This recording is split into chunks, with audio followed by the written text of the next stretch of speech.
luôn cho nó tiện.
Mấy bạn mà mic bị hỏng ấy, có ấy thì mua cái mic ngoài cũng được, lắp thêm vào. Thầy hôm trước thầy phải mua cái mic ngoài lắp vào, 150 200.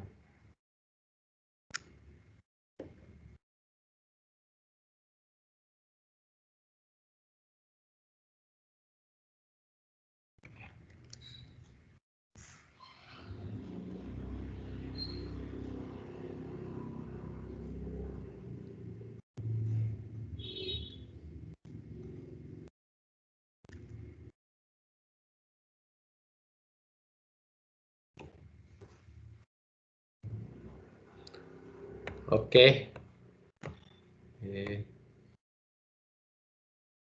Ok. Ok, Mr. Việt, can you tell me some way to compute GPR? Where should you go to collect information, and which information must you collect to compute GP? There are three ways to calculate GDP. There are income ad. Okay, let's forget about the three ways. Three ways, that is our final answer. But my question is that to compute GDP of one nation, where should we go to collect information? We go to the GSO. No, of course, GSO is the agency providing all economic indicator to the public, but they also have to compute GDP. And now you work for GSO, and your job is to compute GDP of our country and then publishing this result to the public, to the government. So where should you go to collect information?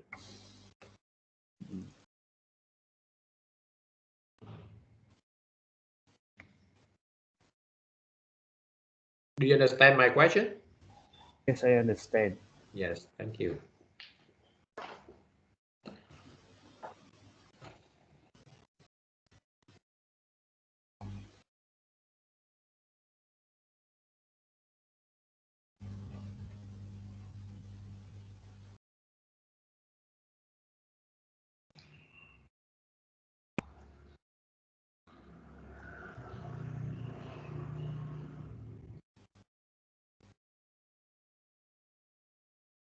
You have to learn three ways to compute GDP, to measure GDP: income, expenditure, and value-added approach. But in order to have those information, where should you go? To the household and the government office. I think so. To the household. How many households does Vietnam have? Can you guess? I think this is many, numerous. Yeah, a lot. Around 50 million. Yes. Our population 100 million, and assume that each family have 5 or 6 members, so it's around 50 million. 50 million households. It's impossible to visit all of them to get information. No. The government officer, they couldn't have the information of GDP. The government officer must take information from your agency, GSO, you should go to another place. You can look at the definition of GDP, and it's a suggestions for you to identify the place that you should visit.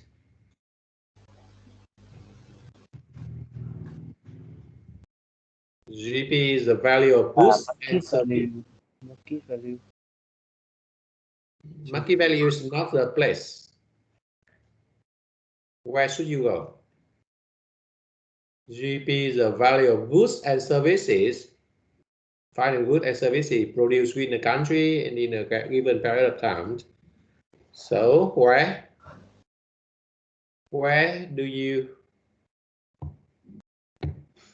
are goods and services produced?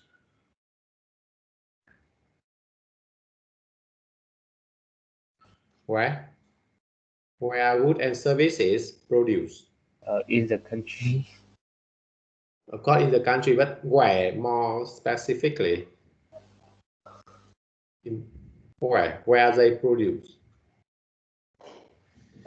Firm and in the firms, okay, in the factory, in the business. So you should go to the company to collect information, and of course, all company has what? So you can take that. well, All the firm have what? Then you can take that and you have full information about the firm.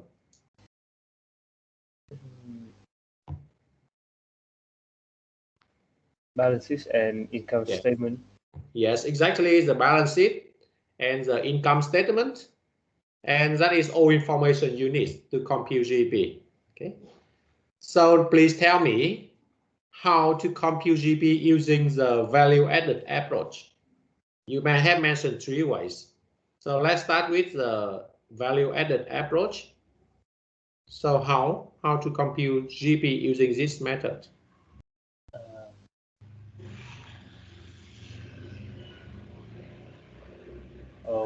We use that the value of output minus the value of input you to produce that produce. Yes. For example, a farmer grow I would say wheat and sell it to the miller for $1.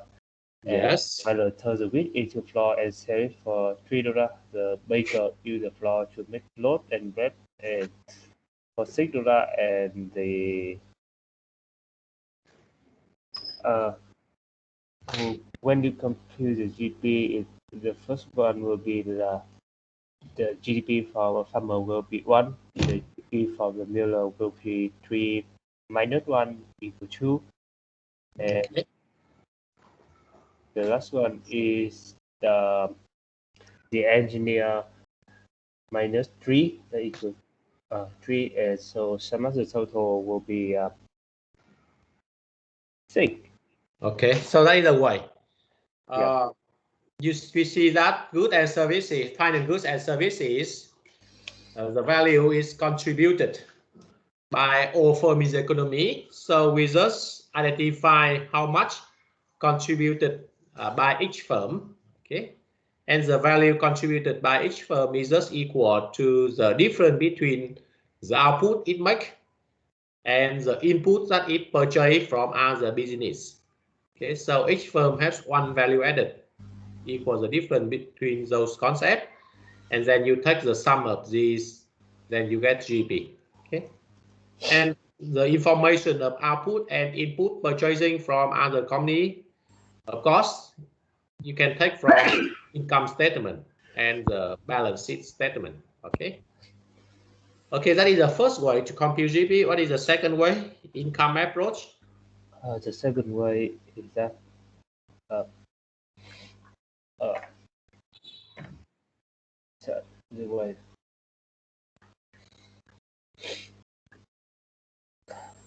spending method that they use the spending Let's method. talk about the income approach before the expenditure approach. This The income approach, GP equals the sum of what? The income approach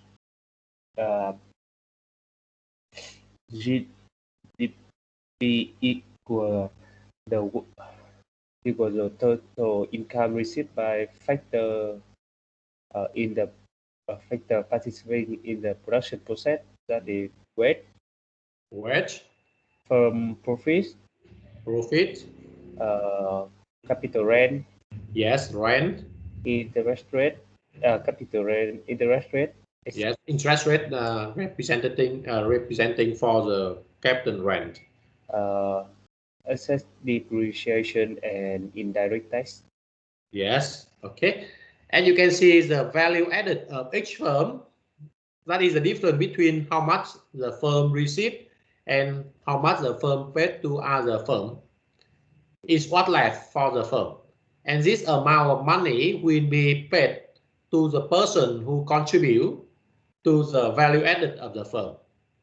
And who join in this process? That is a firm owner.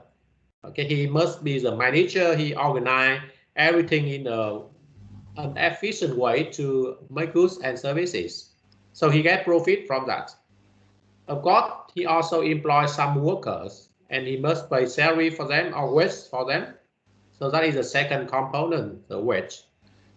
And in order to run business, he must hire a place. He has to hire a restaurant or a store to produce and to sell goods and services. So he must pay money to the landlord. Okay, so that is the rent. And he also has to buy machine and equipment. And in order to have money to buy machine and equipment, he must raise money from many sources, such as from the bank. And in order to borrow money from someone else, you must pay interest to them. Okay, and a part of your revenue will be used to pay to the lender. Okay, and that is called the interest income, okay, to the capital owner. And a part of your revenue will be used to pay to the government in form of indirect tax. And your machine over time also wear out, also depreciate. So you also have to keep a part of your revenue to pay for the depreciation of your machine and equipment. Okay, okay, so that is the second way, the income approach. And of course, the result, the final result of GP computed in either value added approach or income approach must be the same because they measure the same thing. But we just look at from different aspect, okay, different perspective. Okay, so come to the last way. How is GP measured according to the expenditure approach? GDP will equal the sum of consumption, investment, government purchase, and net export. What is net export? What is it equal to?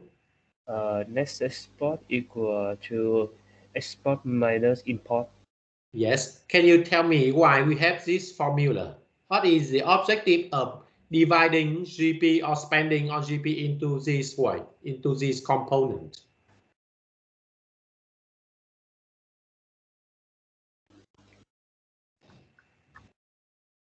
Why? Why do we divide GP into household consumption, into firms investment, government purchase, export, and minus import? Why? Why must we subtract imports from this equation?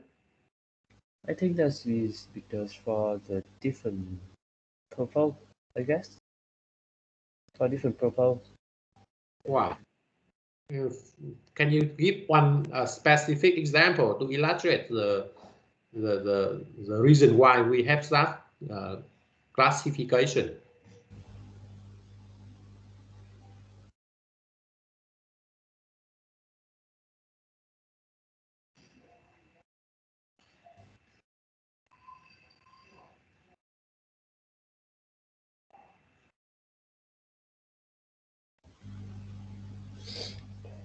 Uh,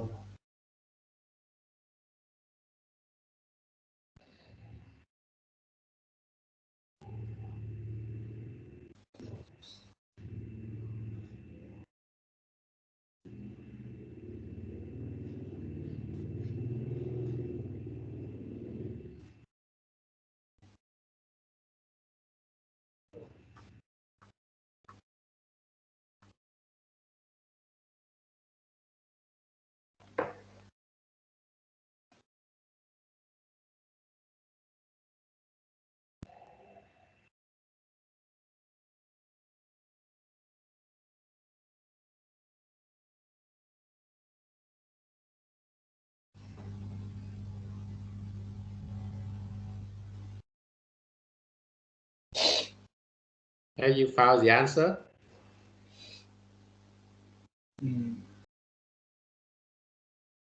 Okay, let's ask another simple question. Why do we subtract imports from that equation?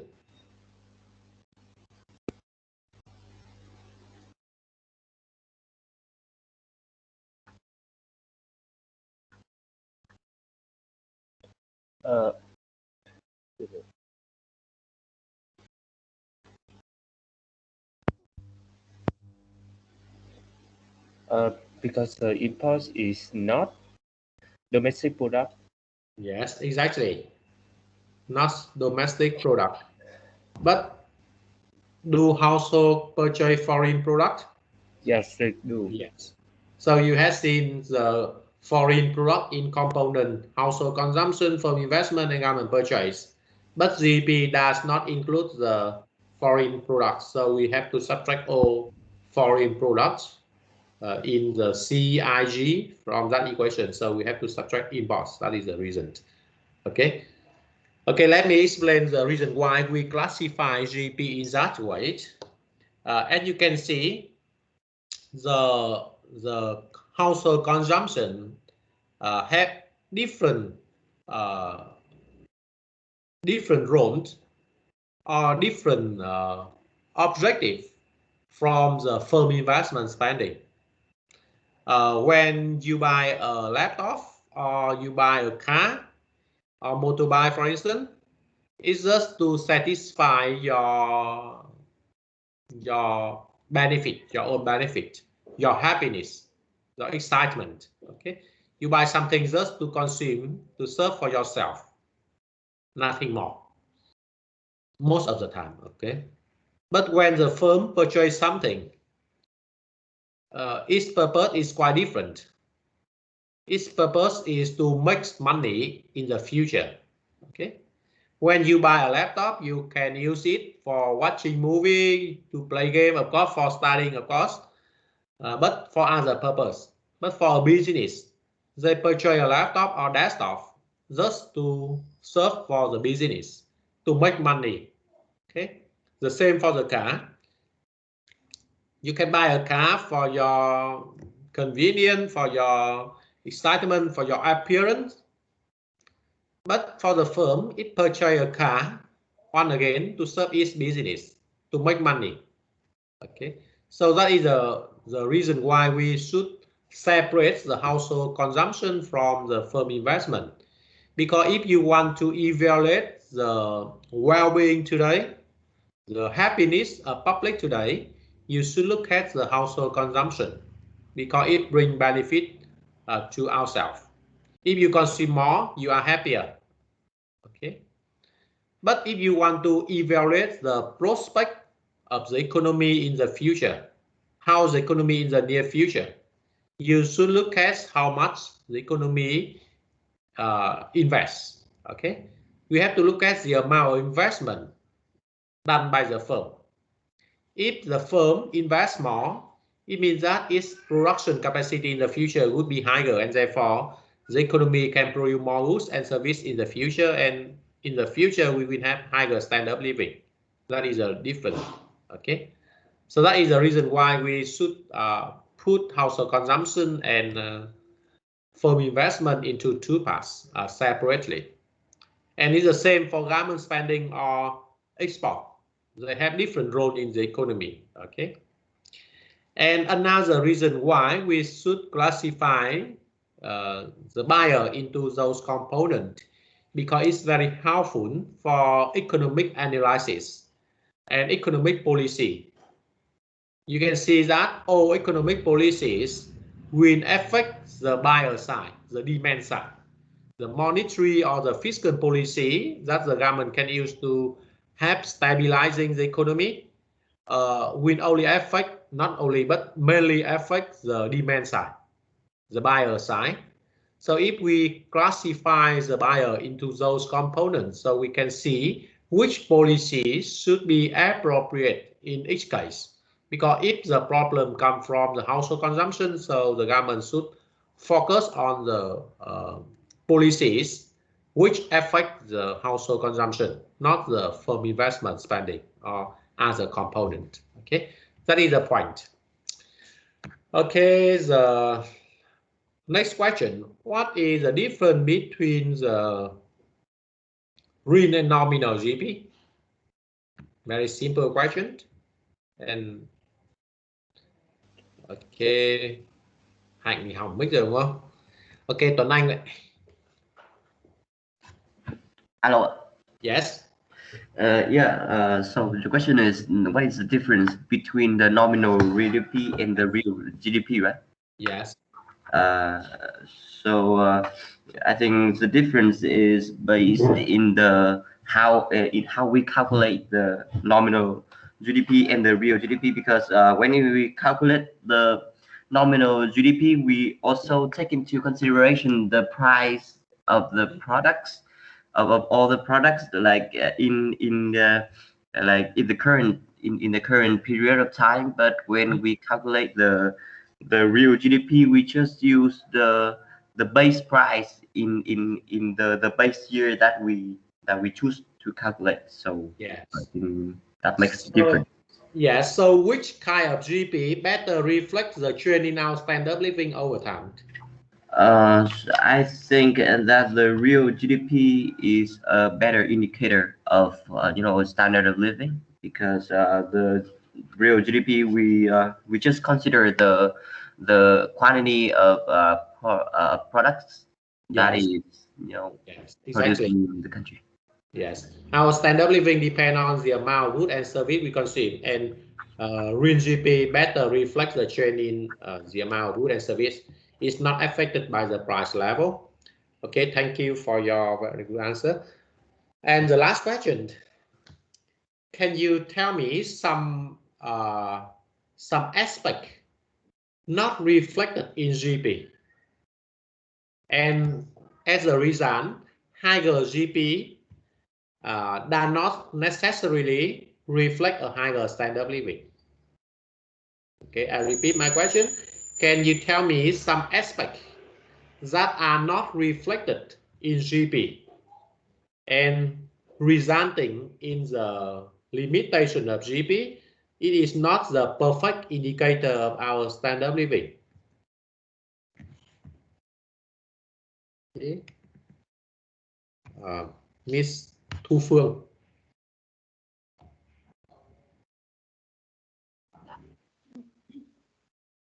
I think some aspects that do not measure in GDP is the level of happiness. And why I think so? Because how people. Can you speak loudly? I think it's a bit yes. Soft. Do you hear me clearly? Yes, a bit better, but not very clearly. Okay. Because it is quite difficult to measure how people happy. Yes. So which can affect our happiness beside our income?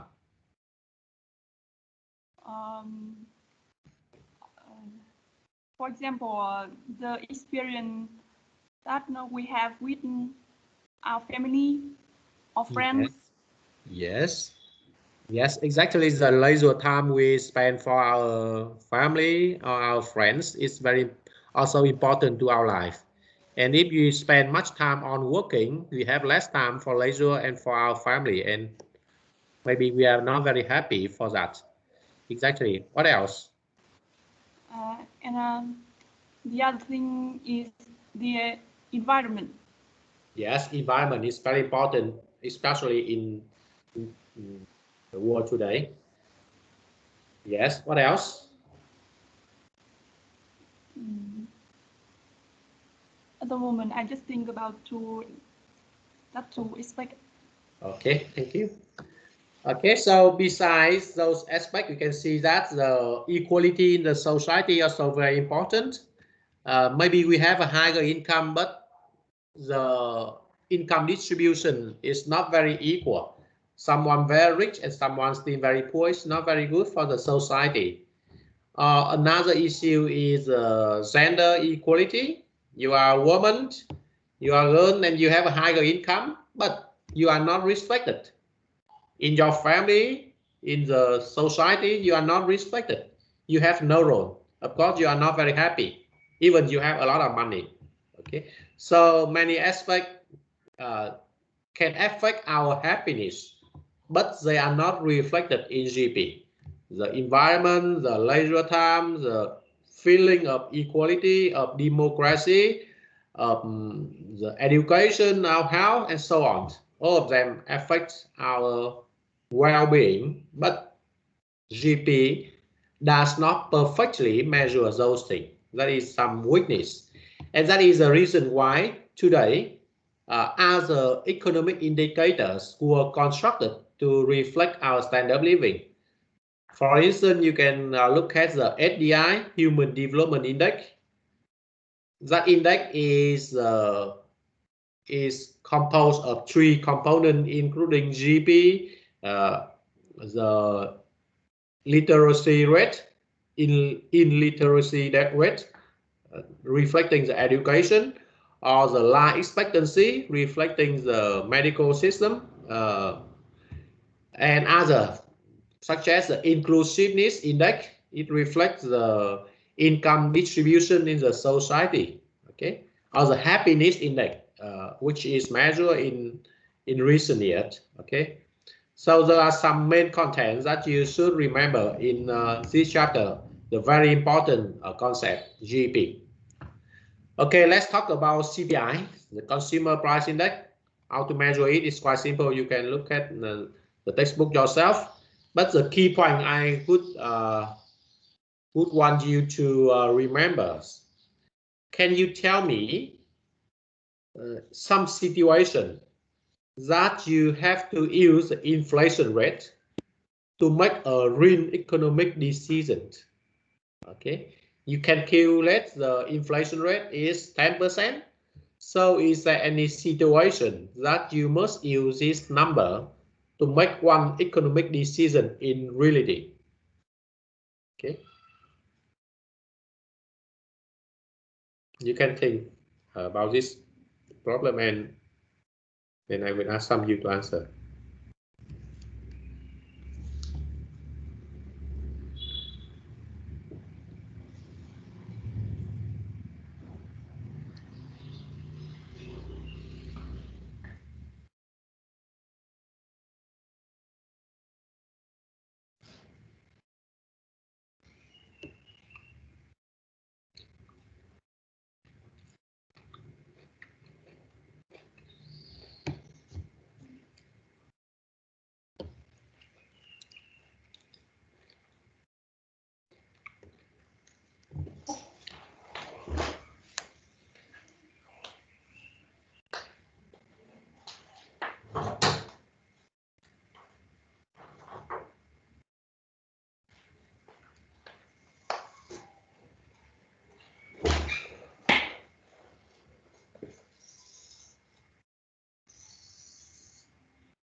Okay, Miss Thủy, can you tell me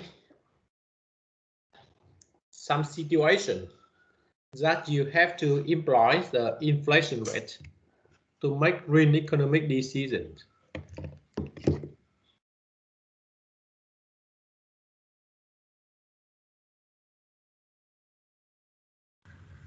I think inflations have great impact on purchasing powers, and one of the decisions need to be made is about stock investment in stock and bond. So now if the inflation rate is 10%, so how you use this number 10% to make decision in investment strategy or investing in stock strategy?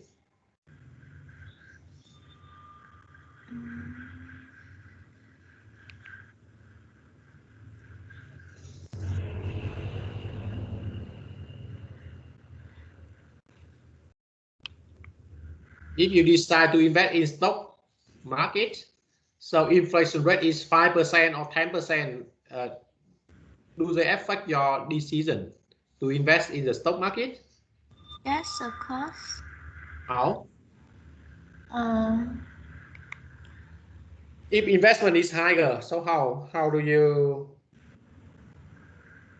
how is your decision in investment investing in stock market? If it's expected to increase in the future, I would if inflation is expected to increase in the future, I will decrease the money I put in the stock market. Yes, you invest less in stock market. Why?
Because when they high inflations, investor confidence in the economy is reduced. So this causes the interest rate on loans as investors seek. Why the confidence in the economy will be less confident in the economy if the inflation rate, the expected inflation rate is higher? Because the inflation reduce the purchasing power. But at the same time, inflation means that you have more money, more higher income. Because when inflation occurs, it means the price go up, so the seller will receive more money from selling their products, so they have a higher income.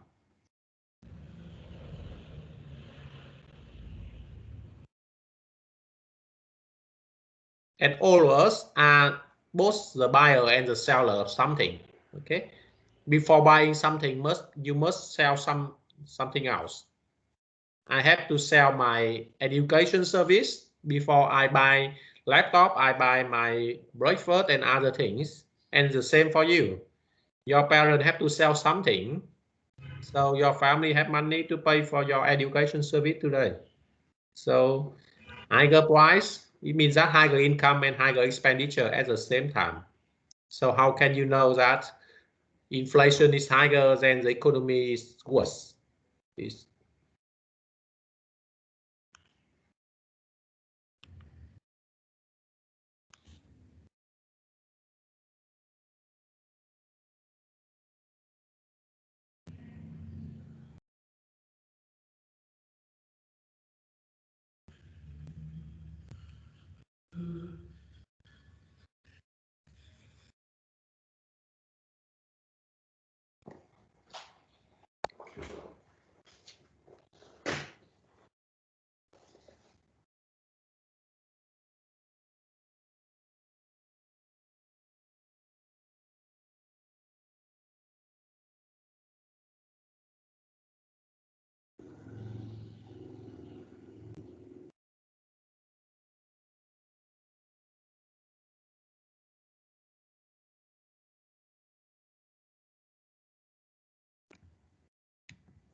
I think if inflation is expected to increase, seller will want to sell less because the price of the product will increase. They will be less. They will sell less today. To sell more in the future. Yes. Okay. Actually, your answer is not very clear. Of course, sometimes it's true, but most of the time it's not always happen in that way. If you expect the price in the future is higher, you can delay your selling today only if you have the market power. Okay, and normally it's not true for all the firm.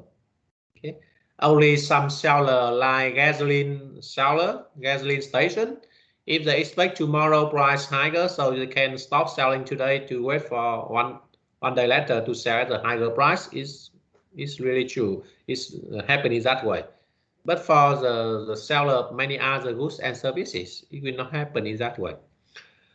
Okay, let me tell you some example that you can employ or you can use the inflation rate to make economic decision in reality. The first case is to negotiate the wage and salary. Let's assume that today I pay you 10 million Vietnam dong per month. And as you see, our salary will not be changed monthly. Instead, it will be fixed for 1 or 2 years. After that, we will renegotiate the salary again, and the new salary will be settled. Okay. So today, salary is 10 million. 2 years later, you and I sit together and we will negotiate the new salary. And what is the new salary you request me to pay you? Which information must you use to success or to give the required new salary? Of course, inflation rate is one important information you must use in this situation. You have to say that. You should say that in this way, because during last 2 years, the inflation rate is 10% each year. It means that after 2 years, the price go up around 20%. So 2 years ago, you paid me 10 million. So today, you must pay me 12 million just to ensure that I purchase the same amount of goods and services as 2 years before, 2 years earlier. So that is the case. We have to use inflation rate. Without information of inflation rate, you couldn't know how to negotiate the wage, and in general, you couldn't know how to negotiate the price. If you are the seller, you have to negotiate with the buyer. If you are the buyer, you have to negotiate with the supplier of input for you. So inflation must be used to negotiate the price. That is first case. The second case is to negotiate the interest rates that we lend to each other. Of course, you can look at the bank interest rate as the basis, as a base for you to negotiate the interest rate. But in many cases, we also have to use the inflation rate to negotiate the interest rate, because one important condition or one important rule is that the interest rate should be higher than the expected inflation rate, just to ensure a positive real interest rate. You couldn't lend money to me if after 1 year the amount of money you have could buy less goods and services than 1 year before. Okay, you must buy more goods and services. That is the key point when you lend money to someone else. And in order to buy more goods and services, the interest you receive from me must be exceeding the increase in the price level. Okay, that is the point. So there are some examples that we have to employ or use the inflation rate to make economic decision in reality. Okay. Have you studied unemployment in the macro one? Because I see that Miss at the beginning, Miss Chang has mentioned about this. Have you studied unemployment in macro one? Someone please answer for me. No, we haven't. You didn't study unemployment. Yeah. Okay. Let's be talk very quickly about this concept because it's very important for economic analysis. As you can see, unemployment. Are you unemployed? No. No. Yes. You are not unemployed because now you spend full time on studying. You don't want to work now, so you couldn't be considered as unemployed. Unemployed means that people who want to work but they couldn't have a job. Okay, that is the point. And in your opinion, which will affect you more? Which you are more scared? The inflation or the unemployment? Which will affect you more? Unemployment, of course. Okay. If comparing high inflation and high unemployment rates, you are more afraid of unemployment because it will affect a lot to you. Okay. You have no income, you have no job, no income, you become, you feel that you have no value in this society. So it's very bad situation. High inflation, of course, is also very bad for you, but it also happened to other people, to all people in the society. So you don't feel very disappointed about that. But unemployment is quite different story. And therefore, in many ways, in many cases, the government put more priority on reducing the unemployment than reducing the inflation rate. That is the point. And in the future, after graduating, do you think that you can get a job immediately? Can you guess how long, after how many months after graduating you can have a job? Right after graduating. Right after graduating, congratulations if you can do that. Yes, it's quite possible, but it's not will not happen to all people. Normally, as you observe for many other people, after graduating, how many months for them to get a job? About 12 months. How long? How many months? About in 1 year. Within 1 year? 1 year is too long. But normally it takes you around 3 months, 3 or 4 months to get a first job. Of course, someone who can have a job before graduating is quite good, so you can get a job very quickly.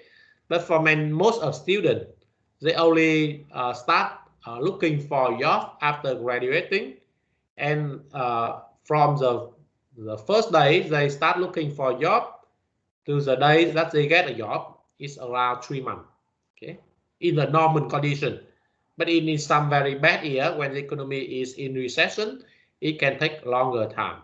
Okay, so 3 months is not a very important the problem for you, but if it is 1 year or 2 years, it's really a big trouble for you.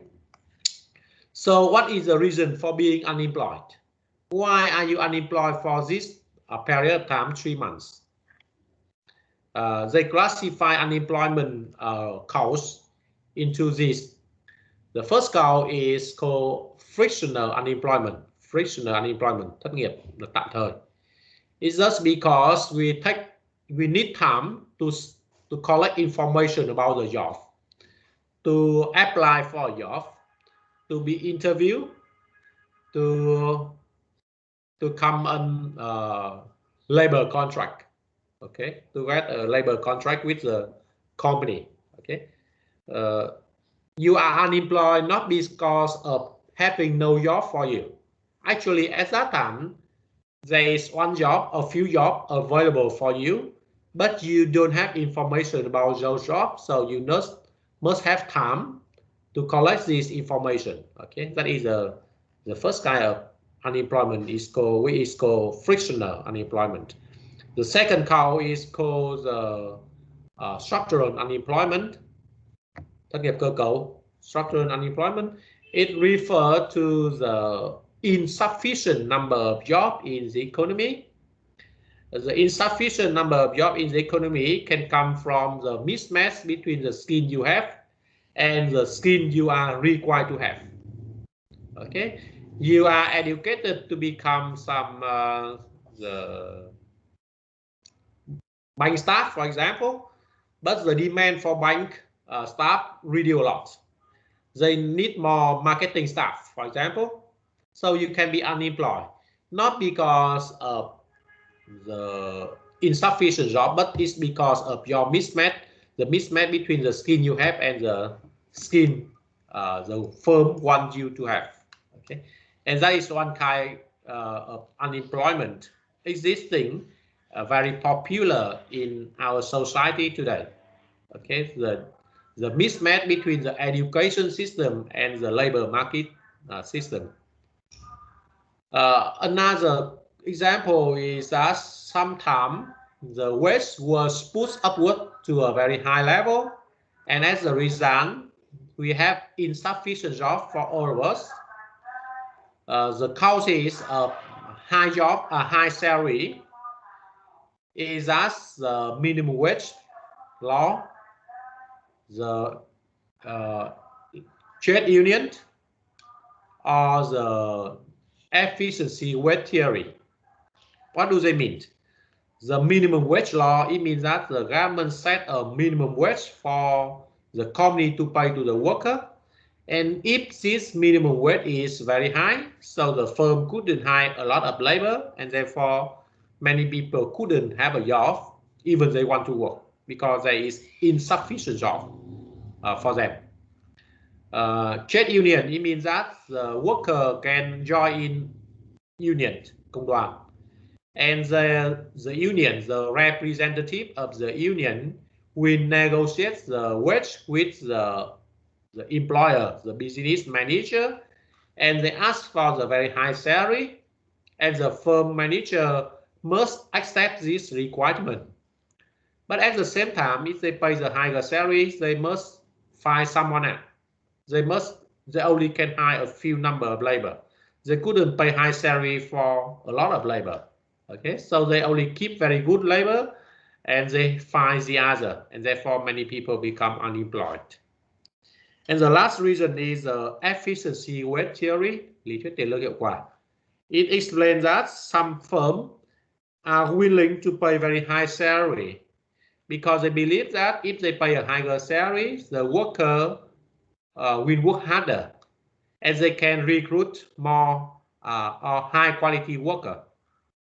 And the worker win more loyalty to the company. They will work for the company for longer time, so that the firm, the company don't waste money to hire new labor, to train the new labor. Okay, so there are some reasons explaining why unemployment always exists in the society, because those reasons couldn't be avoidable. Okay. Okay, so there are some explanation for unemployment. Okay, so after break we will continue with other topics that you have learned in macro one, like the financial system, like the monetary system, and the ASAD model explaining the economic fluctuation. So we have 50 minutes for break. Okay.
Okay, so let's continue.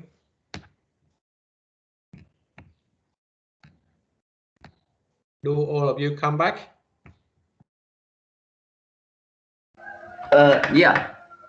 Yes. Okay, so now we talk about the monetary system as a financial system before. No, sorry. The production and growth. Okay.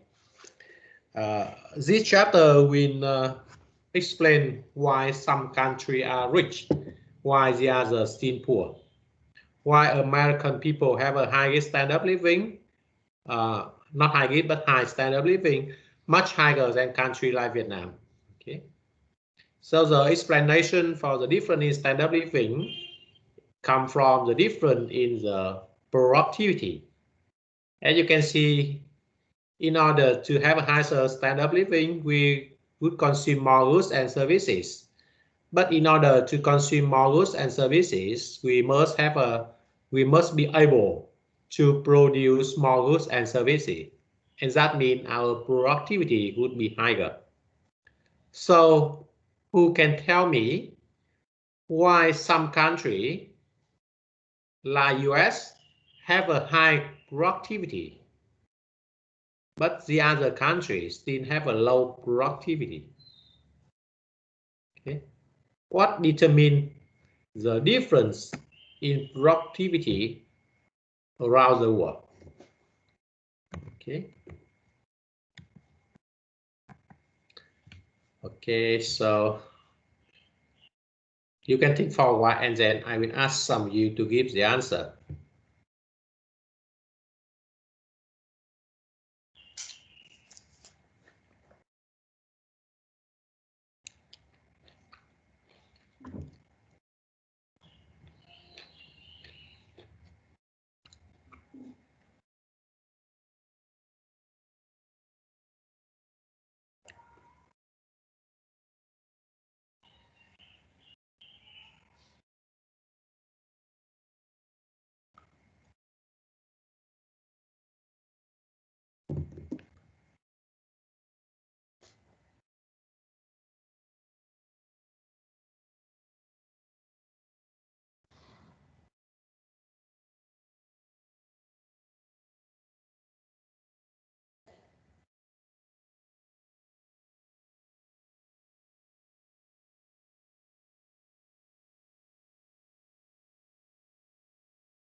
Okay, Miss Hạnh Trang, are you there? Yeah. Yes. Okay, can you tell me why some countries have a high productivity? I think that some countries have high productivity is because of the some of the aspect of the some factors of the production of this country is much higher than the other country. Can you name those factors of production? The first is the physical capital. What do you mean? What does physical capital mean? It's the stock of equipment and structures used to produce goods and service. Yes, it is stock of machine and equipment and structure we use to produce service. Yeah. The second is human capital. It's about the knowledge and the skills of workers acquired through education or training or experience. Yes, that is the skill, the knowledge we acquire through the education and training. And next. And natural resources. Yes. And technology. Technology. What is the difference between technology and the physical capital? The technology mentioned about the society understanding of the best ways to produce goods and service. And the physical capital is about the equipment and structure. Yes, the technology reflects the advance of machines. Okay, Yeah. if our machines are advanced, then it means that we have a higher knowledge, higher technology. But the physical capital just refer to the number of machines we have. Okay, one reflects the quality and the other reflects the quantity. Okay, there are 4 factors determining. Thank you, Cha. Yeah. Okay, there are 4 factors determining the different in our productivities. If you look back the timeline of human being history, you can see that the first factor determining our standard of living is natural resources. 1,000 years ago, you see that some famous civilizations such as China, India, Mesopotamia, Lưỡng Hà, okay, and Greek, Roman, and Egypt, all of them, most of them are located nearby the very rich natural resources area, such as nearby the river. Okay, China, India, Mesopotamia, and Egypt. They are nearby, located nearby the very big river. And then you can see along the river, the land condition is very good, the weather condition also very good, and it's easy to develop the agricultural production. And thanks to a higher productivity in agricultural production, people have a higher standard of living, and therefore they have more successful invention. Okay, they can have invention in mathematics, in astronomers, and in other science. They can build a pyramid, for instance. Okay, so that is the first factor determining our standard of living. And this factor today is still very important. You see that country like Saudi Arabia, like Qatar, they are very rich just because of rich oil reserve. But this factor become less important, still important, but become less important than before. Because nowadays you can witness many countries being rich, but not rich in natural resources. Japan and Israel are very good example of this. Okay, they are even in poor natural resources. They are in poor of natural resources, but they are very rich. So which is the second factor compensating for the weakness or the shortage in natural resources? That is our technological knowledge. And you can see anytime human being have an important inventions, then the standard of living of people jump a lot. For example, when we learn how to use fire, use flame, we are different from the animal. We can increase our life expectancy a lot because we can cook our food. And we become stronger because with fire, with flame, we can defeat the animal more easily. Okay. When we successfully learn how to use the stone or the metal to make weapons, we become stronger. Okay. We can use stone or metal to make our working tools, our weapons, and we can increase our productivity, or we can become stronger. And when we learn how to grow and plant and raise husbandry animal, then we don't have to go into the deep forest to hunt and to take the vegetable or other agricultural products. We could become less dependent on the natural resources. Okay. So that is some example to illustrate the importance of technological knowledge. And especially in 17th century, when we have a successful industrial revolution, a lot of invention was occurring in these periods, and they importantly contribute or significantly contribute to the success of industrial revolution. Okay. So that is the second factor. The physical capital just refer to the number of machines we invest. The knowledge is only a knowledge. It only helpful for us when we convert this knowledge into the physical machine, physical capital. Okay. Human capital is also very important nowadays. Maybe a half century ago, this factor is not very important because at that time, a person graduating from the high school, they have enough skill to work. Okay, because at that time, the machine only requires the worker to do the very simple tasks. But today the story is quite different.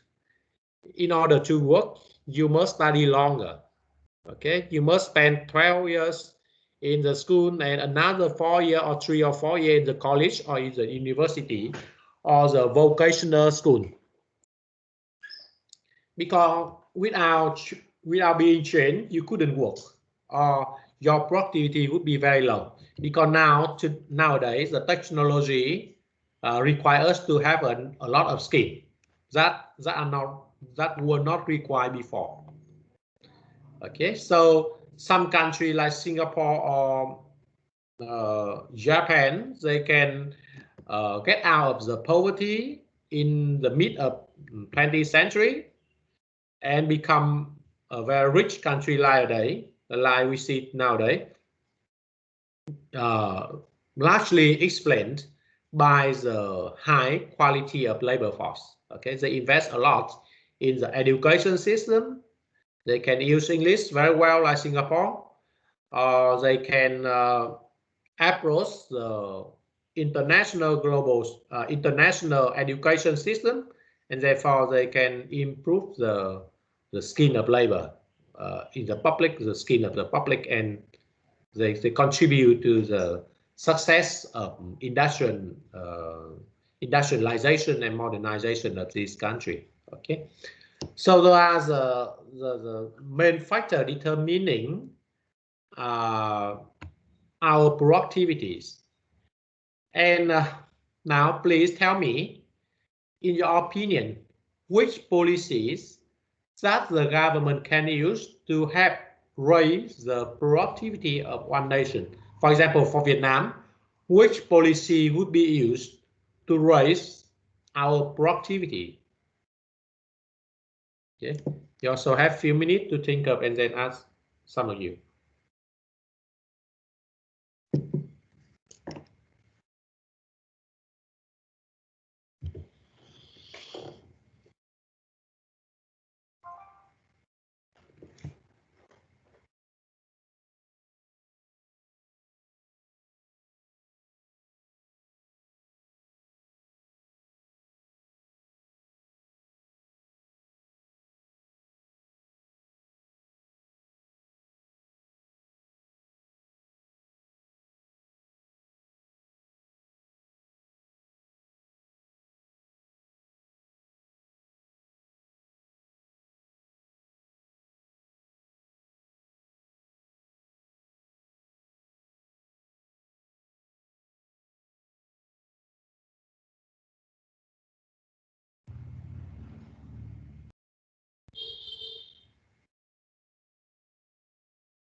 Okay, so Miss Lingchi, can you tell me some policies that the government can use to help raise the productivity?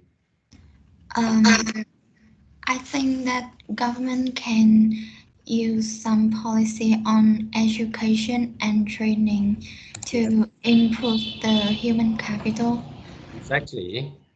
and some policy to attract the investment from abroad.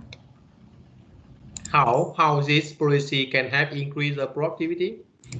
To raise the investment, so it will increase the it will improve the physical capital. Exactly, the attracting for investment to increase the amount of physical capital.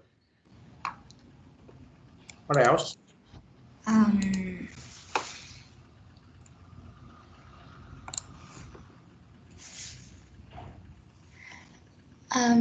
Maybe it's the free market supply side policy. It will increase the competitiveness and free market efficiency. Can you explain more about the supply side policy? It means that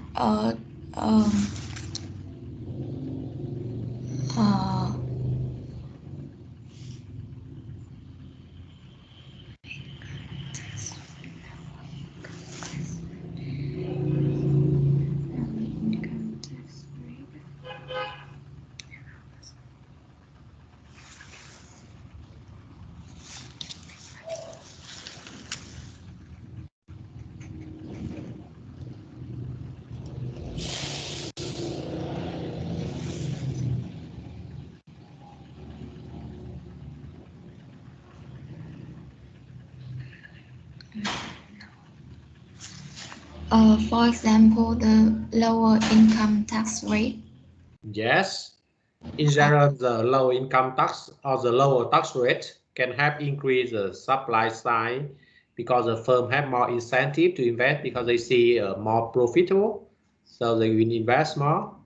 Yeah. Yes. Okay, thank you for your answer. Okay, you see that we just mentioned 4 factors determining our productivities. So any policy which can help promote these 4 factors will be useful for increasing our productivity and our standard of living. The first policy, and also very easy to implement, is to encourage the physical capital, which can be trained very quickly, very easily. But in order to train, to increase our physical capital, we must have money to invest. So the first policy is to save and invest. We must save, and then we have money to invest in machines. But this policy only work well for a middle income country and higher income country. It's not very feasible for a poor country, because if you are a low income country, it means that your income is very low, and therefore you couldn't have money for saving, and when you couldn't have saving, you couldn't invest.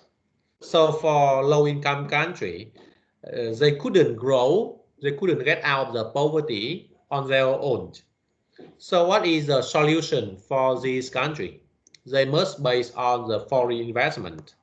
The foreign investment is the key to help the poor country to invest in machine, in physical capital at the starting point when they don't have enough money for from saving. Okay, and by borrowing money from abroad or calling foreign investment, they can employ other resources they have, such as the labor, the land, the natural resources, and therefore they have an income. And this amount of income, if used well, if used efficiently, will become their saving and their domestic investment in the future. And over time, it can help this country to get out of the poverty and to reach to the high level, such as the middle income, high income country. Japan or Singapore or Korea or Taiwan or Thailand or Vietnam today, do the same thing, do in the same way. At the beginning, they don't have money. After World War II, Japan was very poor. Singapore even poorer than Vietnam in 1960. Korea the same. Taiwan the same. So how can they have money to develop? For investment from US is the answer.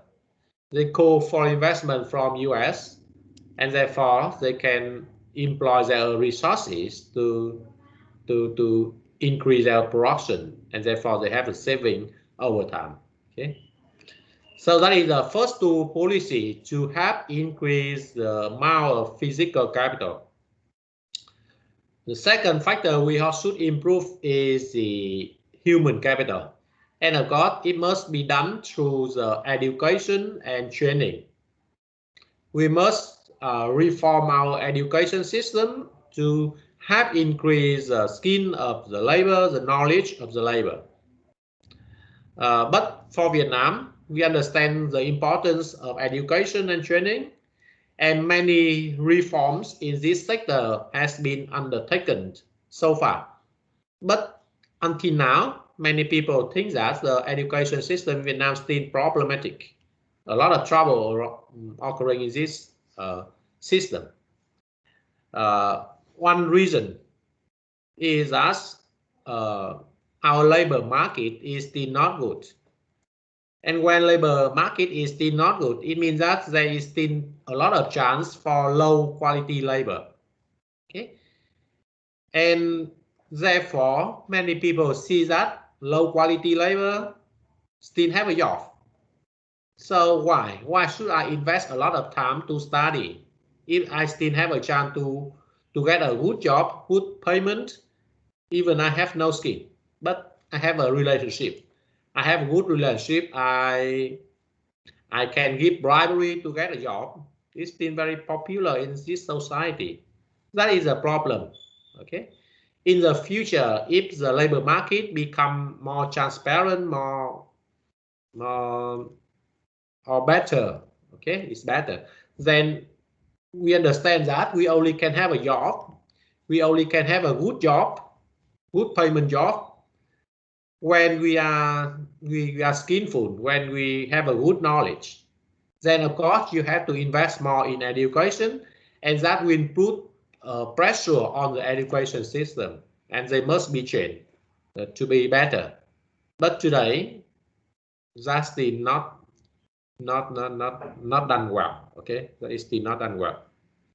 That is the next policy, the third policy to we can mention to improve the human capital. The next policy that you have mentioned, you have not mentioned, is free trade. Is very important. Free trade policy can help increase competitiveness in the market. And you see that we only improve ourselves if we live in a highly competitive environment. Okay, if you work in the very highly competitive environment, you must continuously improve yourself. Without improving yourself, you will get out of the system. You will get a bad job, or even you are unemployed, or your business will be kicked out of the market. So you must improve. Okay, so that is the important role of free trade. You see that in Vietnam, when we open the market, at the beginning, maybe many Vietnamese companies was kicked out of the business, kicked out of the market. But over time, more Vietnamese companies perform well and become more successful in the market. And it largely contribute to the process of industrialization in Vietnam. Okay, it's very important. Okay, and free trade also help us to assess or to approach the most updated technology in the world. Okay, you can see that thanks to free trade, we can access to the technology from richest economy, from most developed country in the world like US or Germany or Japan. Without free trade, when you couldn't trade with this country, you only can buy technology from countries like China or Russia, like in the past, and of course it's a bit not very high quality technology. Okay, so that is the point, the reason why we should open the market to the world. And Vietnam did this very well during last 2 decades. Okay, we join in many international organizations. We know that we couldn't change ourselves on our own because it's very complicated process. It conflicts with many group of interest in the society. But if we open the market to the global, then we have to train ourselves more naturally, and this process can occur more peacefully. Okay, so that is a policy to increase our productivities, and Vietnam should implement these policies. Okay, now we come to the next topic, financial system. Who can tell me some way to use your money? Okay, you have a saving of 1 billion Vietnam đồng, for instance. So what would we do? What would you do with this amount of money? How do you use this amount of money? Okay, Nhật Quang.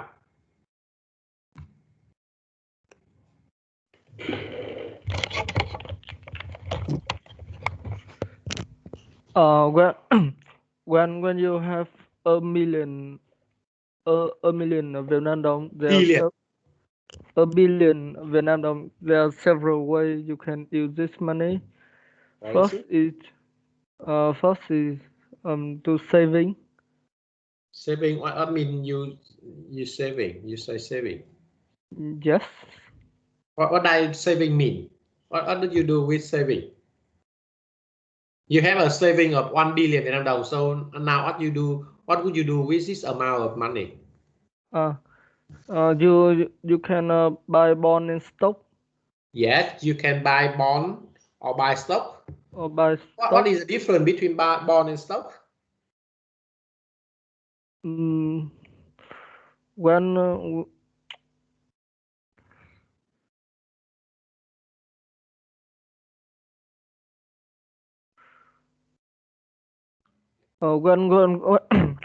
you buy bond, you will get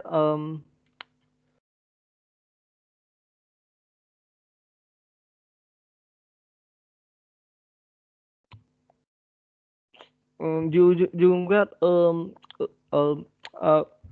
share of the company, and when the company make profit, you will get a small amount of the percentage of that. That is bond or stock?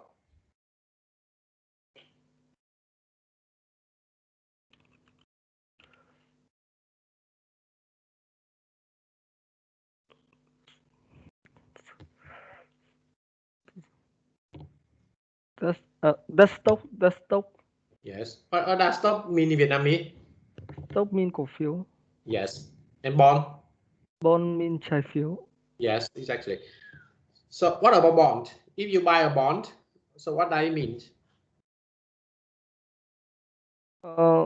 If you buy a bond, it's like the company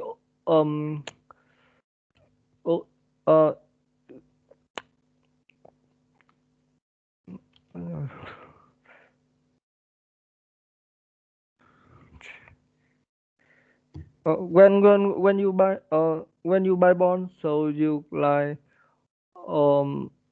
the owner a little bit of the company, and the company has to pay you a small amount annually. And that amount of money is called, what is the concept to reflect the money you receive from holding a bond? The company must pay you. What does it call?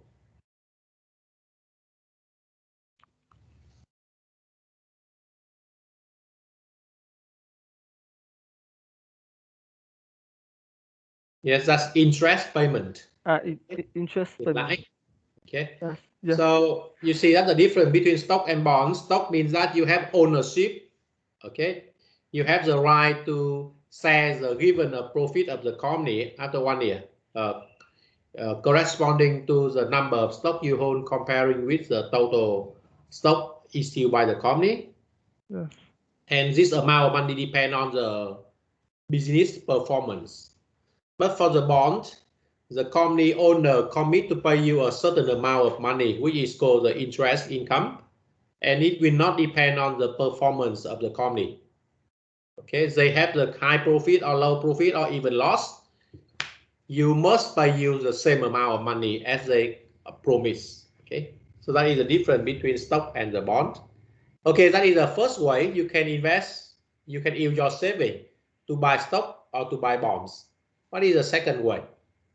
The second way is you can deposit in the bank. Yes, exactly.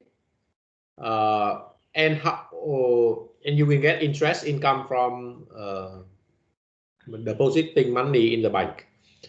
In which situation you prefer? In which situation would you deposit money in the bank rather than investing in stock and bond? When the interest rate is higher than the interest payment. So I will rather invest in the bank. Normally the bank pay a higher interest rate or lower interest rate than the company, than the bond and the stock. Normally the bank pay smaller. Yes, normally the bank pay much lower income lower to the owner than you rest if you invest in stock or bonds. So why do you still invest in the bank and you still deposit money in the bank even when the return from the bank is much lower than stock and bond? Because investing in the bank is much safer. Yes, the main reason is that bank is much safer than stock or bonds. And the second reason is that you can easily withdraw money anytime you want. Okay, it's more liquid. Liquid, you know the meaning? Yes, thanh khoản. Thanh khoản, yeah, exactly. And another reason is that it doesn't require you a lot of knowledge, a lot of information about the stock and bond market. If you want to invest in stock and bond, you must understand about the company, about some. You must be able to read the financial statement report or balance sheet. Okay, it's not easy for you to do so if you are not trained in the banking sector or financial sector. Okay, so but depositing money in the bank is very simple. Even you are 80 years old without any knowledge of the bank and the finance, you still can deposit money. Okay, our grandparent generation can do that, even they have not much knowledge about the bank and the finance. Okay, that is the second way to use your saving. Can you find out other way? The third way is to invest like real estate. Real estate, yes, it's quite possible, but it requires you also a lot of skill, a lot of knowledge, and a lot of money. What else?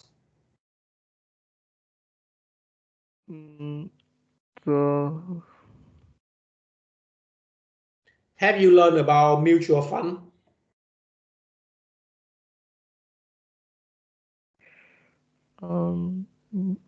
Mutual fund. Have you learned that kind of investment? No. Not yet. Yes, not yet. Yeah, let me talk about that. Mutual fund is the first time in the financial system. As you can see, investing in stock and bond gives you a much higher return, but it's very risky and it requires you a lot of knowledge. And one way to help you invest in the stock market with lower risk, not requiring a lot of knowledge about the market, is to invest through the mutual fund. Quỹ tương hỗ. So how does mutual fund work? The mutual fund, for example, I'm the owner of that fund. I will issue stock and bond to the public, and you can buy stock and bond of my fund, and I can collect money from many of you, and then I will use this amount of money to invest in the stock market. So what is the benefit if I do so? And you can see, if you invest on your own, in order to reduce risk, you must invest into many stocks. But if you don't have much money, and most of us don't have much money, if you don't have much money, it's not easy for you to diversify your investment in that way. But the mutual fund, because they collect money from many people, they have a large amount of money, they can easily diversify their investment, so they can reduce the risk for you indirectly. Okay. And you see that the manager of the mutual fund, their job is to analyze the market, to identify which stock is good and which stock is not good, so they can better choose the stock than you, the unknowledge investor. Okay. So there are some ways the mutual fund can have improved can bring benefit to us, the individual investor who have no knowledge, who have no much money, but it still give us a relatively high return comparing with investing in the bank, depositing money in the bank. Okay, so that is the role of the mutual fund. Okay, so there are some ways that you can use your money. You can save your money. Deposit money in the bank, very simple. Investing in stock and bond market, much more complicated, much riskier, but high return. Or investing through the mutual fund, somewhat in the middle between bank and stock and bond. Relatively low risk, relatively high return. Okay.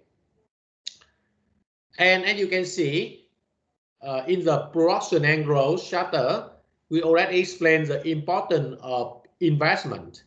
Investment is very important for increasing the physical capital. But in order to have safe investment, we must save money. And the financial system plays an important role to connect the saver and the investor. 3 decades ago, in 1990 or 1980 in Vietnam, many companies complained that they couldn't access money. They couldn't access the funds. Many times they have to access the illegal credit market or black credit market, thị trường tín dụng đen. Okay, and they have to pay very high return. They had to do so because they couldn't access the formal or the official credit market. We couldn't connect the saver and the investor well, okay, because our financial system does not work well at that time. Today, the problem, the situation has been improved, but you see that a lot of some problems still exist. Okay, some companies still have to go to the black credit market to borrow money. It means that the commercial bank still not work well to connect the saver and the borrowers. Okay, so that is the reason why we have to establish or to develop the financial system, because it plays an important role to connect saver and borrower, and therefore can help increase the investment and productivity of the economy. Okay, so that is the financial system charter. And now we come to the monetary system. Who can tell me what is money? Very simple concept. Ok, hết Nhật Quang rồi, bây giờ quay lại đầu vậy. Phương Trang.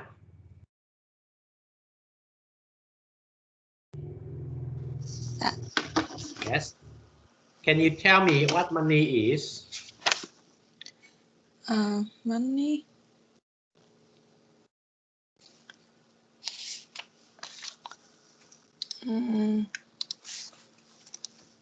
Why do you need money? You search in Google. Money is a currency. A currency to exchange of goods and service. Why do you need money? Where? Why do you need money? Why? I need money to buy goods and service. Yes. And which you can use to buy goods and service nowadays? Yeah. Which you can use to buy goods and service nowadays? Which? You say that money is used to buy goods and service. So which items you can use to buy goods and services nowadays? Is money. Okay, the cash in your pocket. The cash. Money is a very broad concept. What you mentioned is the cash in your pocket. What else? Yeah. What else you can use to buy goods and services? Only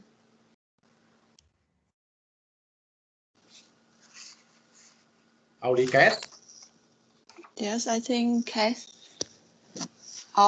Money in bank is deposits.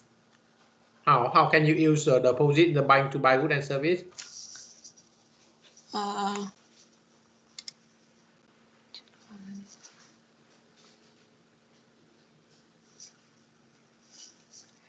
It's called debit card. Yes, you can use your debit card to buy goods and services.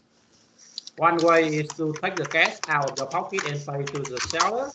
The second way, you can use your debit card and you swipe in the POS machine, and then the transaction is successful. But how to have a debit card? How to have a debit card and we can use this to buy goods and service? What must you do before? I have deposit cash into the bank. Yes, you must deposit money in the bank firstly. Okay, and then you can use your debit card to buy goods and services. Okay. Yeah. So there are two items that we can use to buy goods and service: the cash in our pocket and the balance in your deposit in the demand in the bank. Okay. In your opinion, who have a role in making money in the economy, in creating money in the economy? I think it's central bank. Yes. To have a cash, the central bank must print and issue money to the public. Yes. So the central bank is the first agent. Second, is commercial bank. Commercial bank. How commercial bank have increased the money, create the money in the economy? The commercial bank receive money from customer by deposits and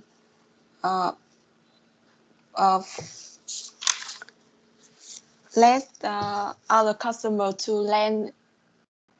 Yes, lend money to other customer. Yes. Yes. Make a loan.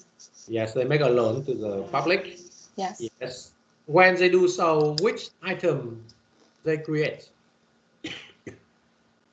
Which kind of money do they create when they receive money from the public and then they lend money back to the public? They receive interest. No. My question is that you say that when the commercial bank takes the deposit from the customer and make a loan to the customer as a customer, they create money. Okay. But you see that money include two items, the cash and the debit card, the demand deposit. So which cash or demand deposit or both will be created when the commercial banks do so?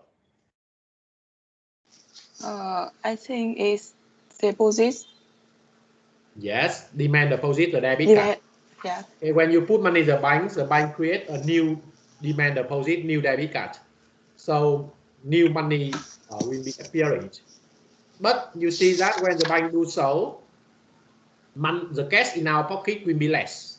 Okay. But when the bank lend out to the public again, so money can come back, cash can come back to the public, and therefore money supply will be increasing. Okay, that is the way commercial bank join in this process. The last question for you: in your opinion, the money supply will be more or less if the commercial bank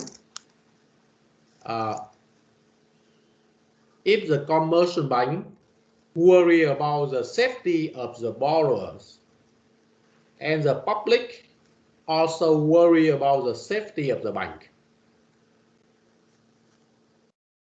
When the commercial bank worry about the safety of the borrower, the money supply will less. Why? Because they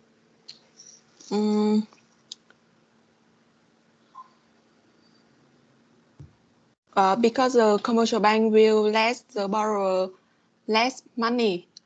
Yes. Less loans, and the money supply will decrease.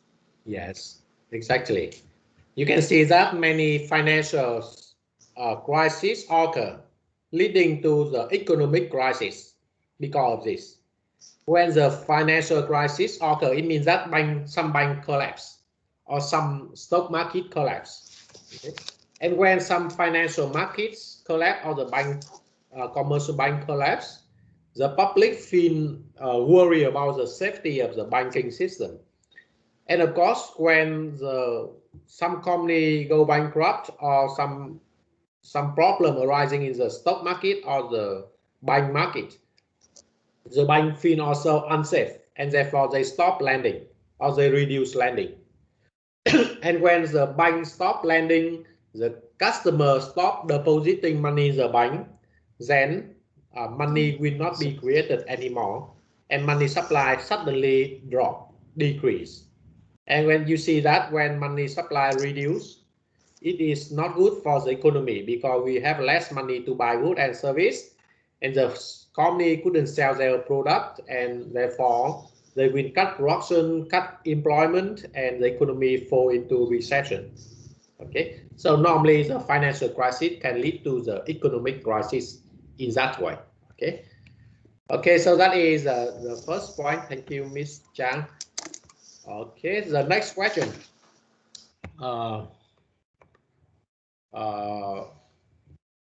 Can you tell me 3 ways that the central bank can use to increase the money supply?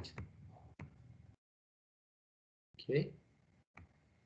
Can you tell me 3 ways that the central bank can use to increase the money supply? Bạn tiếp theo bạn là Phương Hoa với Nga là bị hỏng mic rồi này.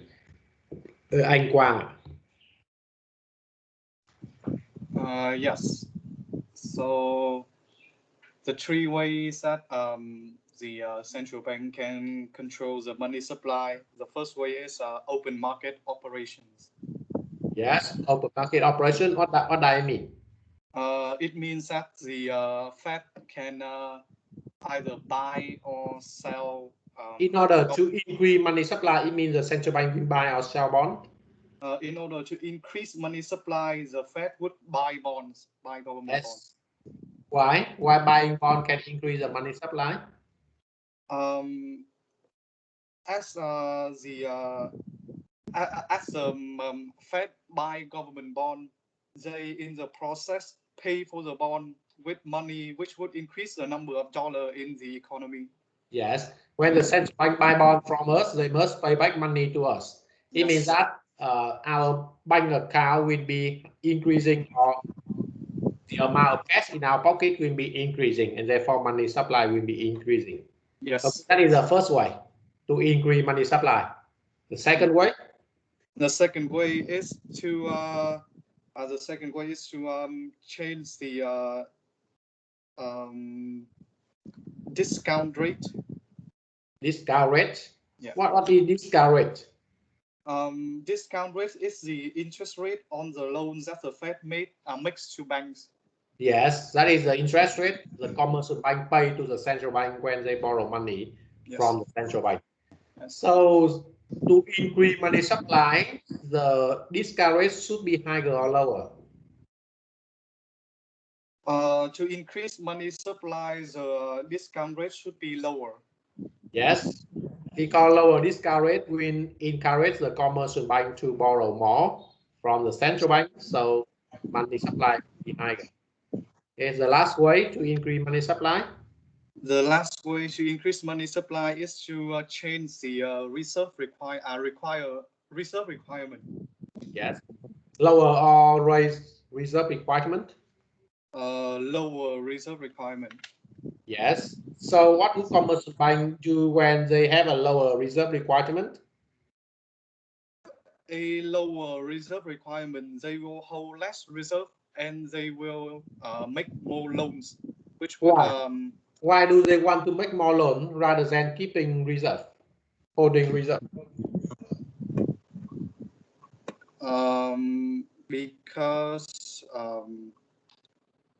Because they get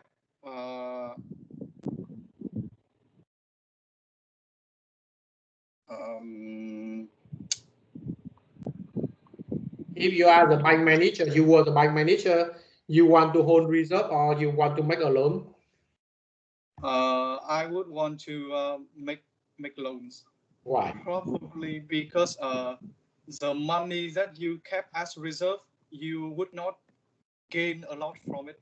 You would not gain interest from it. Making more loan, it means that you are more profitable. You make a higher profit. Holding reserve, you get nothing. Okay. Yeah.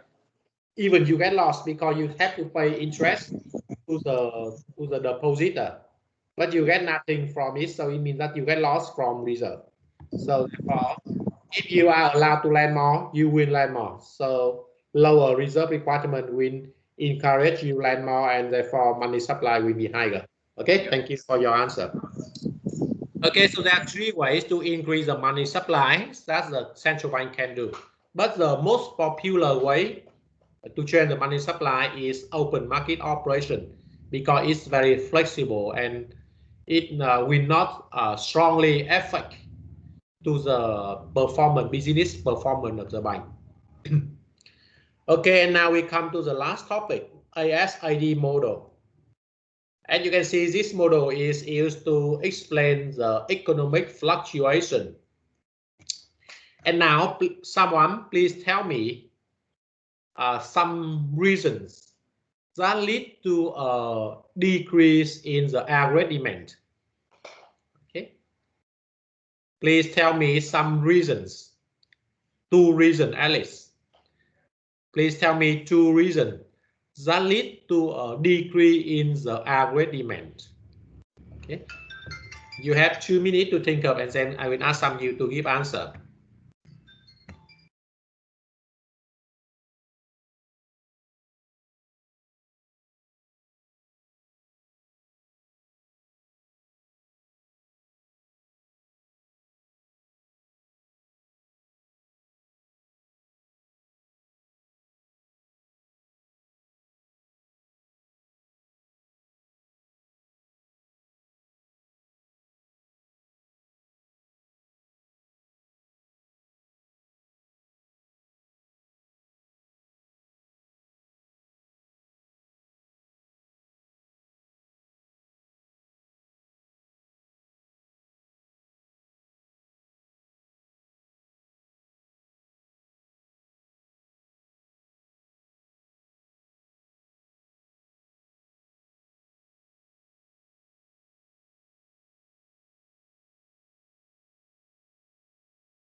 Okay.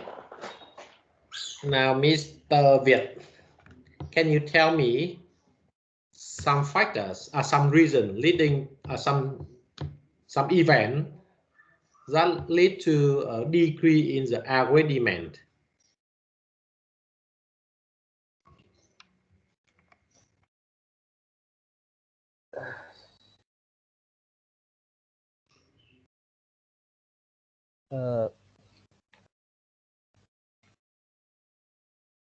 Some even can affect agri demand is just không biết là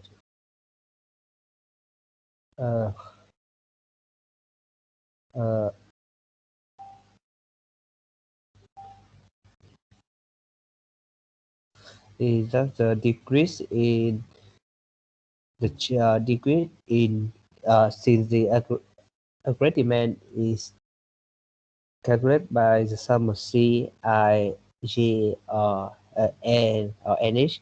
So Yes. the decrease in one of these form of component will. Yes, it is the four component of agri demand. But now, what I want to ask you is to give an event that can lead to a decrease in one of these four components. Okay. Like they're very concerned about the food or about, well, an example is that like this COVID event that that decrease the consumption of food and the food, that means that it decrease the consumption, therefore this decrease the agri demand. Yes, COVID-19 pandemic, it can lead to a decrease in the consumption because we become more isolated. We couldn't travel. We couldn't pay money for traveling. We couldn't buy goods and service because we worry about the job, the income in the future. Okay, so there are some case that lead to the decrease in the agri demand. Any other case?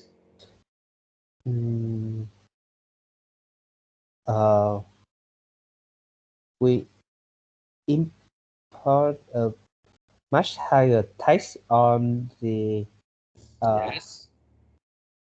we were food or we were kiểu như là không the other country that we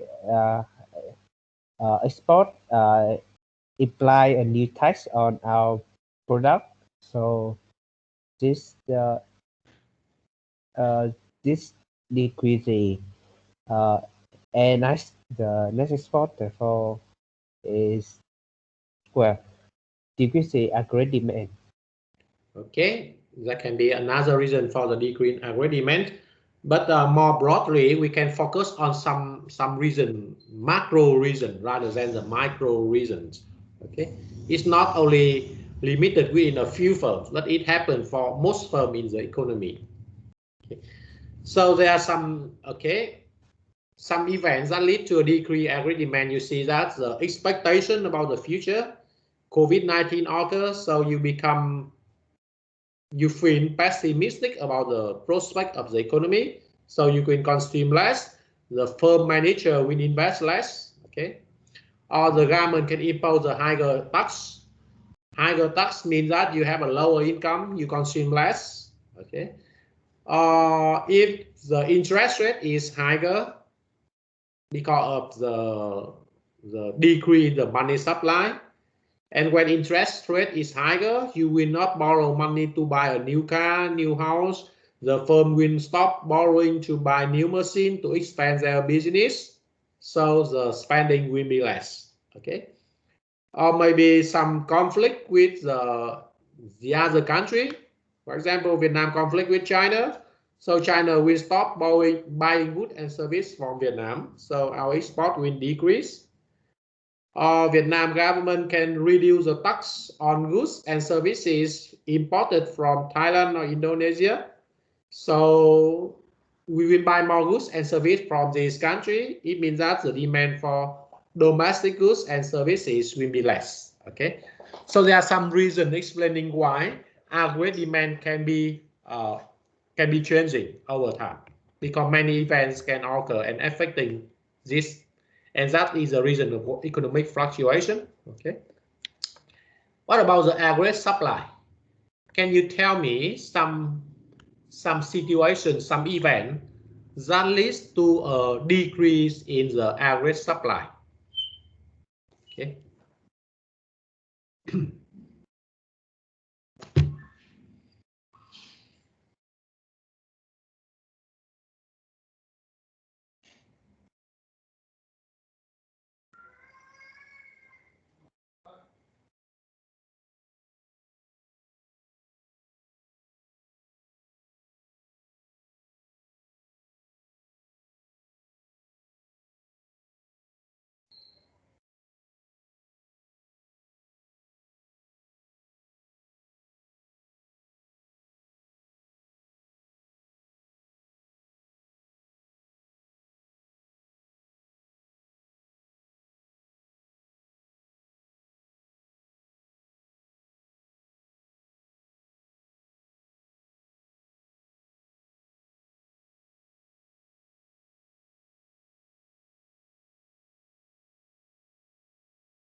I think that some event that affect AS is that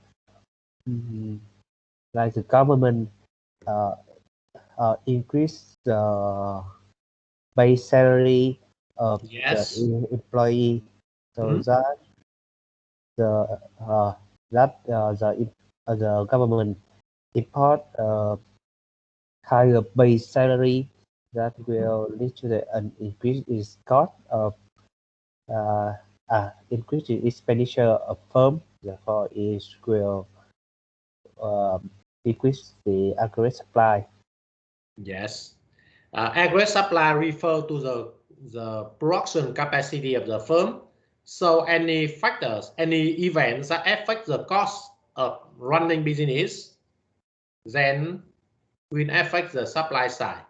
And two types of costs that popularly change and can affect the aggregate supply is the wage and the price of inputs.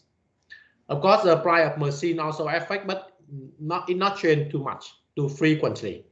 But the salary or the price of material, like oil price, like cotton price, like the price of steel, for example, can change more frequently, and they can lead to the change in the supply side. Okay, especially the oil price.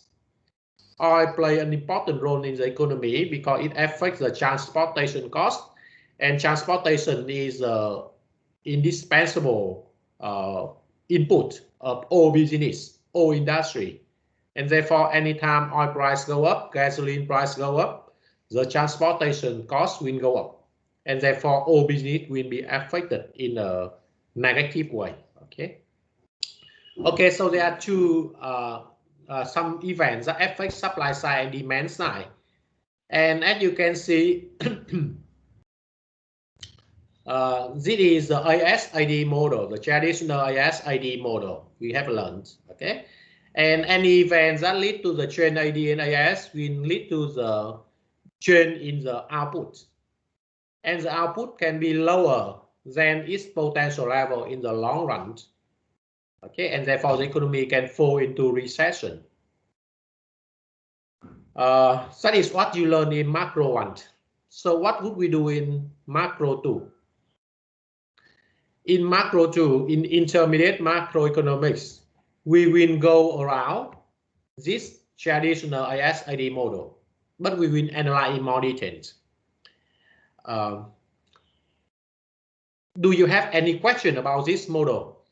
You think that something still very ambiguous, something is still very unclear, in this model?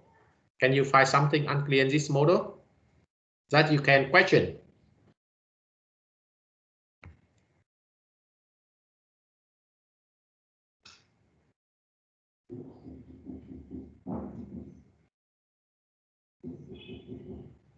Do any of you have a question for this model that you think that, oh, this is not clear, I don't understand why, this or that?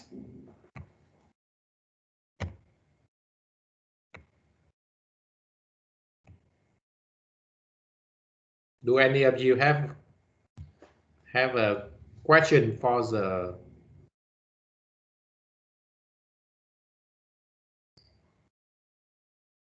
this model?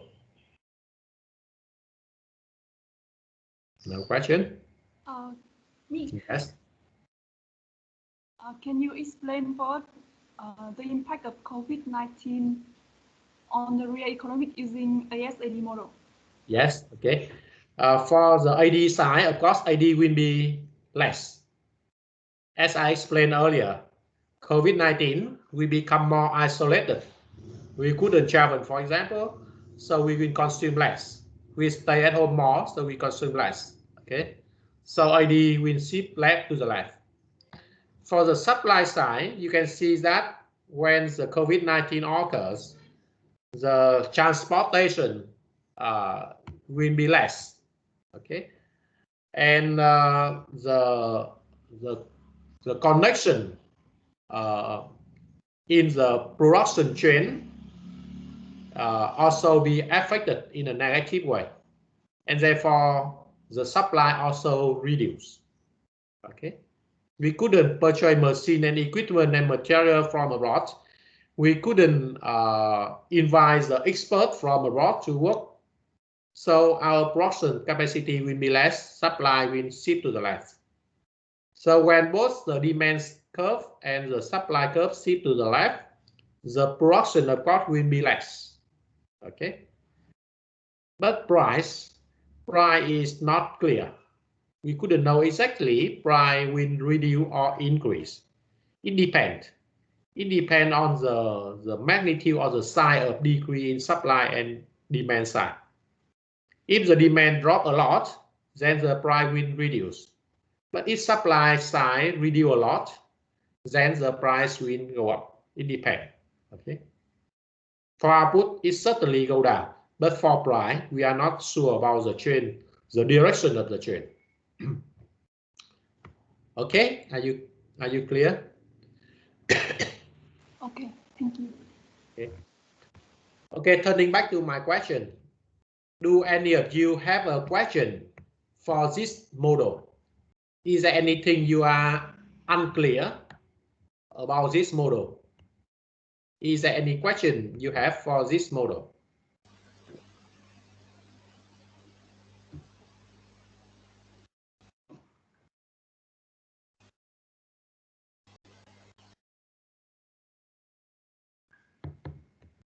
No question?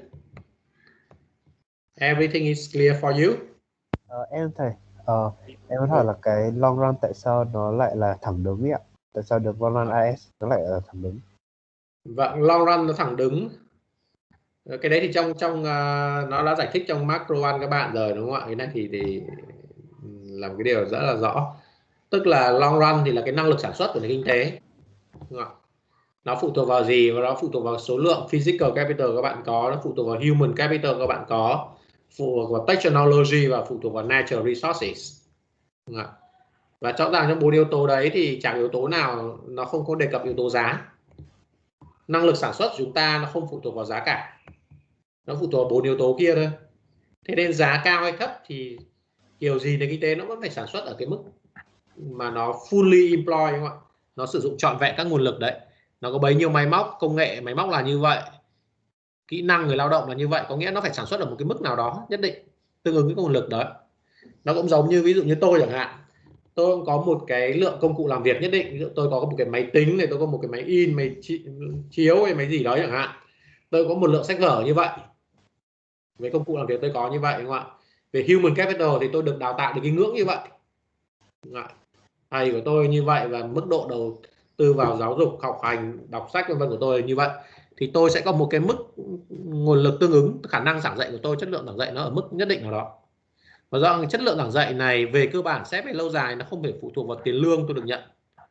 Trường trả tôi cao hơn không có nghĩa là tôi sẽ trở nên giỏi hơn ngày mai, mà trường trả lương tôi thấp hơn cũng không nghĩa là ngày mai tôi giảm kém đi. Thế về long run là tôi vẫn phải ở cái mức cái potential của tôi thôi. Thì đấy là tại sao cái long run nó không phụ thuộc vào giá.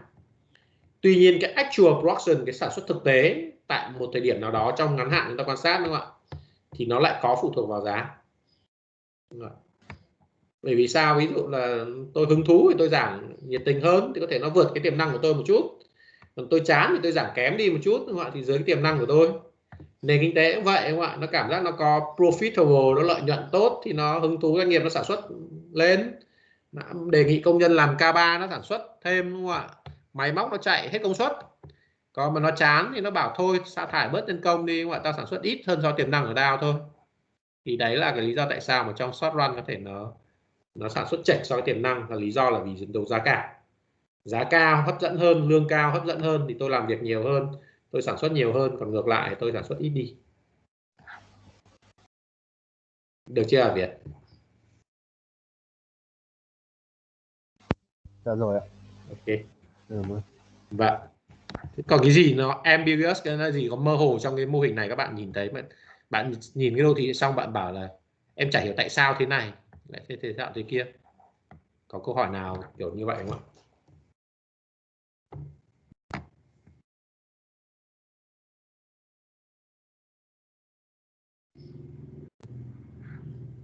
Không ai đặt câu hỏi chất vấn gì ạ? Ok. Đây đoạn cuối này thôi tôi nói tiếng Việt nhé. Mấy cái ý ngắn ngắn này thôi. Cho xong rồi chúng ta kết thúc. Vâng, cái câu hỏi ở đây một cái thứ rất là mơ hồ mô hình này các bạn sẽ thấy đó là cái vị trí và độ dốc các đường này. Thứ nhất các bạn vẽ đường agreement hoàn toàn mang tính chất là thì biết nó dốc xuống thôi, cái đấy duy nhất các bạn có được thôi. Chứ còn tại sao vị trí nó ở đây? Tại sao nó không dịch vào trong hay dịch ra ngoài, đúng không ạ? Hay là tại sao đường long run supply curve nó nằm ở vị trí cái natural level output này? Thì cái natural output này nó là cao hay thấp phụ thuộc vào cái gì? Chúng ta chưa trả lời được. Cả đường short run supply curve cũng vậy. Thì trong macro 2 nó sẽ giúp bạn trả lời chính xác kiểu đó. Các bạn lúc này sẽ vẽ được agreement không chỉ gọi là dốc xuống cái này, mà các bạn sẽ biết chính xác cái vị trí các bạn thể đo độ định lượng trên này. Ví dụ đây tôi vẽ được vị trí A này, cái sản lượng ở đây nó đang khoảng độ 100 chẳng hạn, hay là 500 chẳng hạn. Các bạn sẽ định lượng rõ. Và sau đấy cái độ dốc cái đường này nó dốc hay thoải bao nhiêu, các bạn sẽ định lượng được rõ hơn. Bạn xác định rõ vị trí nó. Thì đấy chính là cái câu trả lời ở hai cái mô hình đầu chúng ta học là ESLM và Mundell-Fleming. Nó sẽ giúp các bạn vẽ chính xác cái vị trí đường AD cũng như là độ dốc của đường AD. Chương consumption behavior thì nó cũng làm điều tương tự, nó cũng chỉ gọi là làm cặn kẽ hơn để chúng ta vẽ cái đường này nó chính xác hơn trong thực tế. Và cái thứ hai nữa, cái chương cuối cùng chúng ta học đó là chúng ta sẽ vẽ được cái đường long run supply curve này. Các bạn biết vẽ nó chính xác ở đâu, và các bạn sẽ biết được cái đường này theo thời gian nó sẽ thay đổi như thế nào. Trong mô hình chúng ta tạm đứng yên đây thôi, nhưng theo thời gian nó sẽ thay đổi. Thì quãng đường nó đi được, tất nhiên nó sẽ thay đổi theo hướng sang phải thôi, bình thường là sang phải thôi, ít khi sang trái. Thì nó sẽ đi sang phải, nhưng sang phải nhiều hay là ít, và nó có sang phải liên tục hay chỉ sang phải một lần xong rồi dừng lại. Thì cái gì nó quyết định? Thì những cái đấy trong vĩ mô 2 chương cuối cùng chúng ta học là chương economic growth, nó sẽ giải thích được các bạn chính xác cái natural output này bằng bao nhiêu, xác định như thế nào, và cái natural output này theo thời gian nó sẽ thay đổi ra sao. Ví dụ các bạn tăng cái physical capital lên thì cái natural output nó sẽ thay đổi như thế nào. Thì đấy chính là cái objective của cái macro 2, là nó sẽ hoàn thiện hơn để chúng ta hiểu sâu hơn cái mô hình ASAD này, vị trí các đường cũng như là các chính sách của chính phủ để nó có thể tác động lên đường AD, tác động lên đường long run supply curve. Ok, thì đấy là cái nội dung của cái buổi học đầu tiên hôm nay của chúng ta, mang tính chất là review lại tất cả những kiến thức các bạn đã học trong macro 1, để tuần sau chúng ta sẽ bắt đầu vào cái nội dung đầu tiên trong cái phần macro 2. Các bạn có câu hỏi gì thêm không? Nếu không câu hỏi gì thêm thì nhóm lớp về chúng ta tự chia nhóm nhé. Xong rồi gửi trên hòm chat luôn đấy. Cái nhóm ghi các bạn ghi là 3 thành viên nhóm em gồm những bạn này đấy, 4 nhóm ghi ra cứ ở trên hòm thư chat. Rồi sau đấy thầy trong ngày 1, ngày 2 thầy sẽ gửi lại danh sách các cái chủ đề nhóm cho 4 nhóm nhé. Dạ. Ok, thì thôi chúng ta kết thúc tại đây nhé. Chúc các bạn một ngày vui vẻ. Bye bye. Em thầy là gửi luôn hả? Thôi cứ thì trong vòng chắc là nếu làm luôn thì cứ gửi luôn cho thầy, còn nếu không thì trong vòng hôm nay ngày mai gửi thôi. Chắc làm luôn. Vâng. Vâng. Em chào thầy. Bye bye các bạn. Em chào thầy ạ.